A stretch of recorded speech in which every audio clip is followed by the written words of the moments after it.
ఒక పెద్దగా భావించినటువంటి సాక్షాత్తు రాష్ట్ర ముఖ్యమంత్రి గారే నిన్న నాతో ఏం కాదు, నేను ఏం చేయలేని స్థితిలో ఉన్నా, రాష్ట్రం దివాలా తీసింది అని చెప్పి మాట్లాడడము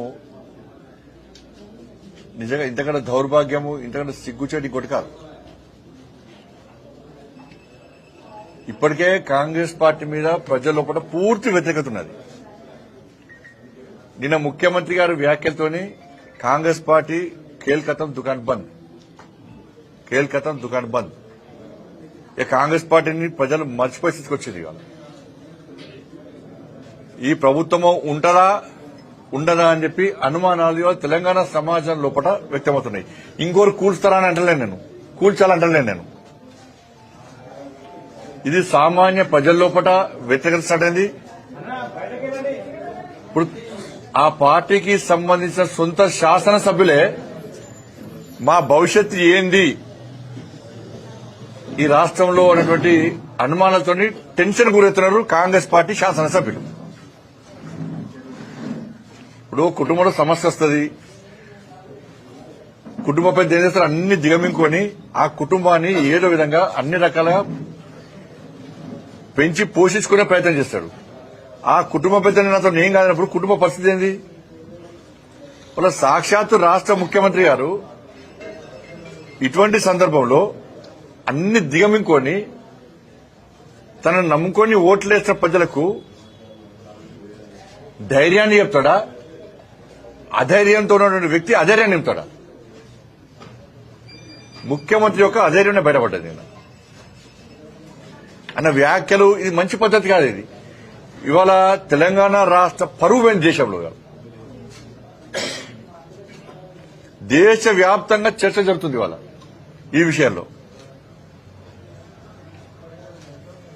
నాతో కాదు, అప్పు ఉడతలేదు, అనా పైసా ఎవరిస్తలేరు, బ్యాంకులో పోతే దొంగ లెక్క చూస్తున్నారు, ఇవన్నీ ఒక ఎత్తు. ఒక ముఖ్యమంత్రి స్థాయిలో ఉన్న వ్యక్తి ఎట్లా అబద్దాలు ఆడినట్టే. నిన్న ఇలా నేను ఎల్లారెడ్డిపేటలో ఉన్నా, మీడియా మిత్రులతో మాట్లాడుతున్నా, మీరే సాక్ష్యం. ముఖ్యమంత్రి గారు ఢిల్లీ పోయినప్పుడు ఎప్పుడన్నా ప్రధానమంత్రి గారు అపాయింట్మెంట్ ఇవ్వలేదా? కేంద్ర మంత్రులు అపాయింట్మెంట్ ఇవ్వలేదా? ఎన్నిసార్లు కలిసినా మీరు ఇచ్చారు.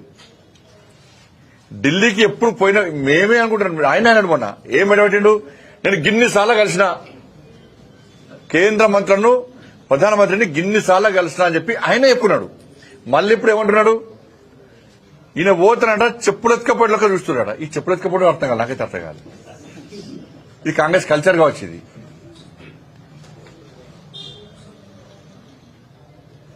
ఇప్పుడు చెప్పులు ఎత్తుకపోవడం మీద చర్చ జరుగుతుంది. ఇప్పుడు ఇక జరగాల కూడా.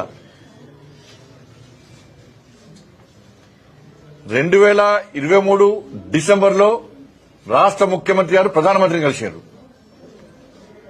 2024 జూలైలో రాష్ట్ర ముఖ్యమంత్రి గారు ప్రధానమంత్రిని కలిశారు. మొన్న ఫిబ్రవరి 2025లో కూడా రాష్ట్ర ముఖ్యమంత్రి గారు ప్రధానమంత్రి గారు కలిశారు. ఇక మంత్రులను పోయినప్పుడల్లా కలుస్తున్నారు మంత్రులను. నిన్న కూడా లాస్ట్ కు హైదరాబాద్ నితిన్ గడ్కరీ గారు కూడా కలిశారు.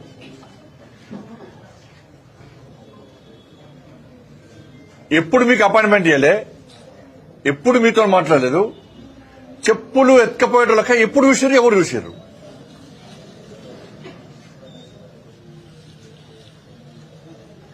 కాబట్టి ఇన్ని అబద్దాలా? అంటే తెలంగాణ ప్రజలకు చెప్పింది మీరే, గిన్నిసార్లు కలుస్తామని చెప్పింది మీరే, మళ్ళీ అపాయింట్మెంట్ ఇస్తలేరని చెప్పేది మీరే. అంటే ఎంత దుర్మార్గం అంటే కాంగ్రెస్ పార్టీ ప్రభుత్వము ఇవాళ ఒక రాష్ట్ర ముఖ్యమంత్రి మాట్లాడాల్సిన మాటలు కావు. ఇది ప్రజల లోపల అధైర్యాన్ని నింపింది. లాస్ట్ కు రాష్ట్ర ముఖ్యమంత్రి గారు చేతులు తెచ్చారు, కాంగ్రెస్ పార్టీ ప్రభుత్వం చేతులు తెచ్చింది. మొత్తం ఏం కాదుగా, మేము ప్రభుత్వాన్ని నడపలేని స్థితిలో ఉన్నామని చెప్పి చెప్పకనే చెప్పారు నిన్న. ఇక తెలంగాణ సమాజం ఆలోచించుకోవాలి.